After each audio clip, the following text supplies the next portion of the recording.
అని కూడా చెప్పిండు. మన ప్రొడక్ట్లు వాడుకొని మనం బాగుంటే 10 మంది చెప్పేది ఏం సార్ అని మేము క్వశ్చన్ చేసినాం. నేను మా సారు ఫస్ట్ వినండి, వాడండి, మీకు నచ్చింది 10 మందికి చెప్పండి అని అన్నాడు. సరే బాబా, ఇంతగానో సార్ చెప్తా ఉన్నాడు, విందాం, ఇదేందో తెలుసుకుందాం, నిజంగా మరి ఐడి తీసుకుందాం అన్నట్టుగా మా సార్తో నేను అన్నా. కూకోపిచ్చి కదా నువ్వు ఎన్ని వేదేదో అంటుంటావు అనేసి అన్నాడు సారు. అదే కంటిన్యూగా ఐడి తీసుకొని ఇక్కడ దగ్గర ఏరియాలో ఎక్కర్లేదు ప్రెస్టీజ్ స్టోరు పోతే సికింద్రాబాద్ స్టోర్కి పోవాలి తెచ్చుకుంటే, లేదంటే పోతేనే సికింద్రాబాద్ ప్రోడక్ట్లు తెచ్చుకోవాలి, లేదంటే కిరాణా షాప్ ప్రోడక్ట్లు తీసుకొని వాడాలి.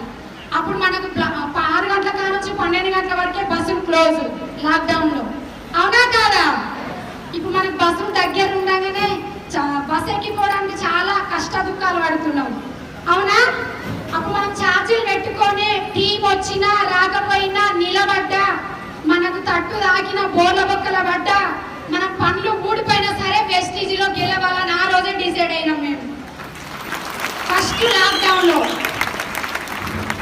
అప్పటి నుంచి మన ఇంట్లో ఉన్న వాళ్ళు కానీ, ఎదురింటి వాళ్ళు కానీ, పక్కింటి వాళ్ళు కానీ ఎన్నో ఎగతాలు చేసినారు, ఎన్నో మాటలు అన్నారు.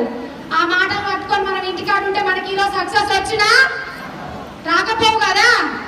ఈ షోలు మనవి కావనుకొని వదిలేసి వెస్టీజ్ జెండా గుండెల్లో పట్టుకొని